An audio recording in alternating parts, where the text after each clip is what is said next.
Mm. Sauce matamis. Sa ating ubod, hindi matamis. No? So, balance na balance. It's a wow. Mm.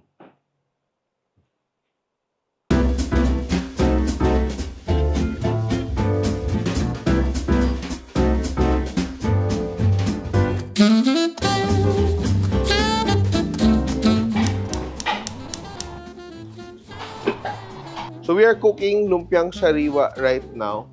Last week kasi, nag-post kasi ako ng video na kumakain ako ng lumpiang sariwa sa Tindeli. Ang daming nanood.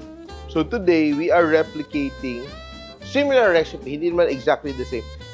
From the Simple the Cookbook. Ito, lumpiang sariwa recipe, page 146. And before we start anything, we will boil our ubod. So, ito yung ubod ng niyog with a little salt and kulo-kulo-kulo lang siya hanggang lumambot siya. I will make our crepe. So, ito yung ating wrapper, strainer, and I will measure. So, in the recipe, it says 1/2 cup of our all-purpose flour, and I'm also adding 1/2 cup of cornstarch, 4 tablespoons of sugar, 1, 2, 3, 4. Kailangan natin ng konting asin. So, and we will just sift everything together to be sure na walang buo-buo, no? And crack our eggs. I'm using 8 eggs kasi double the recipe kasi marami ang kakain. Perfect to sa pang-Pasko, no? Yan. So, I will beat our 8 eggs. Then, ito, 4 tablespoons of oil. 1, 2, 3, 4. So, good. 1 cup water or fresh milk. So, yung gagawin ko, 1 cup na water, then 1 cup na fresh milk. And ito, sigurado, ubod ng sarap. And we will strain para walang lumps. Slowly, sa gilid, oh, meron pang buo-buo. Yan, oh.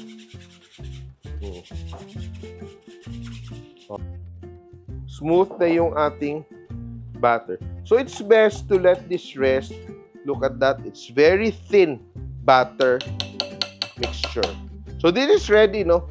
We want our pan to be very, very hot. May oil to, very little. So, yan. Spread mo lang siya, ha? Halos hindi mo makita yung oil, ha? Pag medyo nag-cool down na siya, lift your pan, swirl around immediately, and you will know once it dries up, no, it will peel off. Ganun na. Ganun na kadali gumawa ng crepe. No? And ating ubod, no, tuloy-tuloy lang yung paglambot.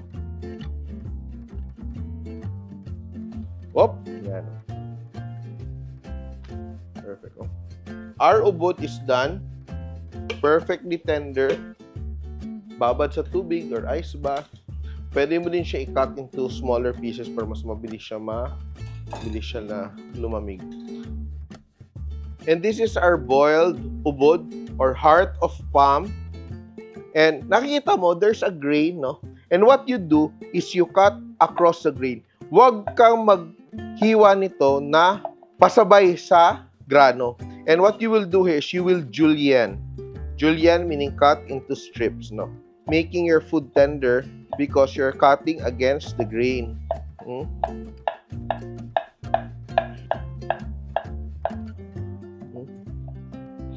I will slice my carrot now.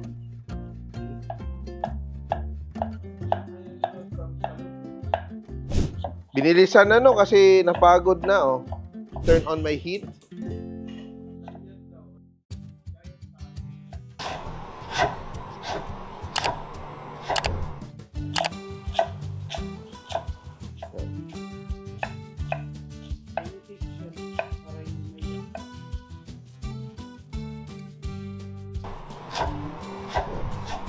Oil.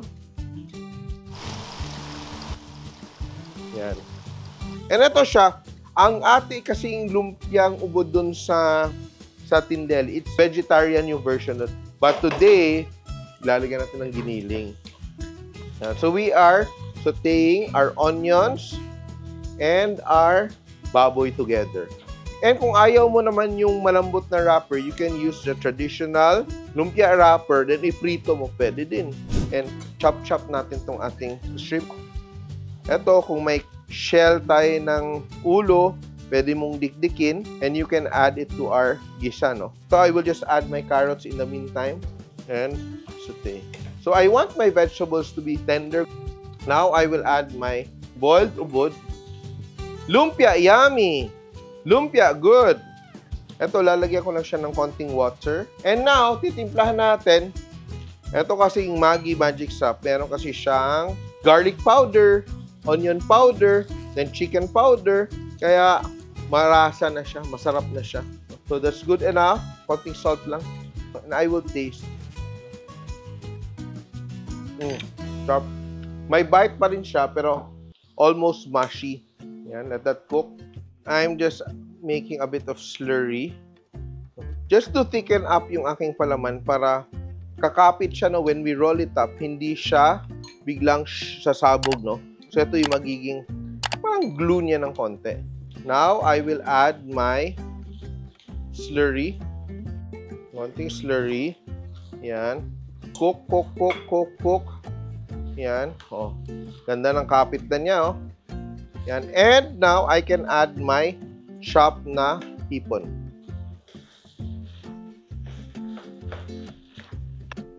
Ganda, oh. Karon?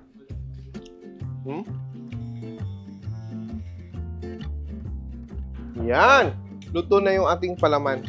And what I will do now, I will transfer this to the colander para mas madali siyang lumami kasi there are holes all over. And secondly, gusto din natin kung may excess liquid, magde-drain off para hindi mabasa yung ating lumpia wrapper. Lumpia sauce. Yan. So, we are using a lot of garlic for our sauce. Just smashing my garlic. Yan. So, I'm using a food processor to have perfectly minced garlic. Brown sugar. So, this is around 3/4 cups, but we are making double, no? Double the sauce today. We are adding like half a cup of cornstarch. And we will add our water. Bago pa natin lutuin, na-dissolve na natin yung ating cornstarch, peanut butter, soy sauce, and a bit of oyster sauce para linamnam. And, yan, just a little bit of milk. And in the meantime, while I am cooking my sauce, I am also preparing my bawang. Yan, oh. Mince our garlic. And we are done. And we will add this to our sauce. And we will add our garlic. Ito talaga nagdadala yung bawang. I will just add a little bit of salt. And we are done. This is for the garnish. Peanuts. Yan. And we will just... Yan. So, pang-garnish natin. And we are done.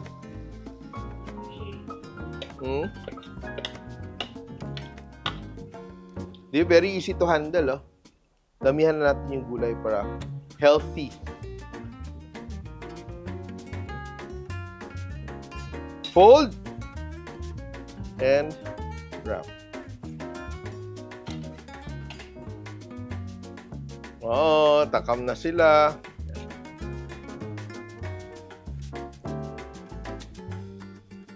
And we fold. And we fold. And tuck and roll.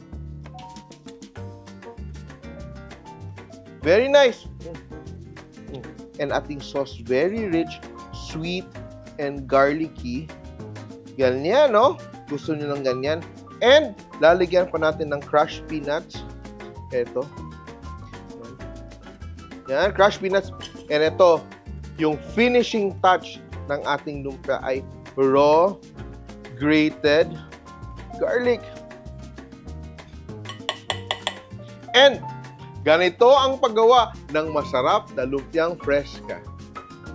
Tama lang yung lambot ng inyong vegetables. Kasi, pag matigas yung vegetables nyo, di ba? Mag-effort ka, mayayari, masisira yung lumpia wrapper just to cut into your lumpia. So it has to be tender enough na your spoon or your fork just cuts through it. And this is our lumpia fresca or lumpiang ubod from the Simple Cookbook. Grab your copy and enjoy this recipe at home. It's perfect.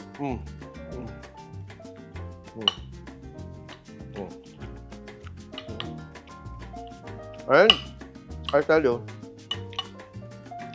sauce matamis. Sa ating ubod, hindi matamis. So balance na balance. It's a wow. Try this recipe and be a success and make everyone happy with your lumpiang sariwa. Simple!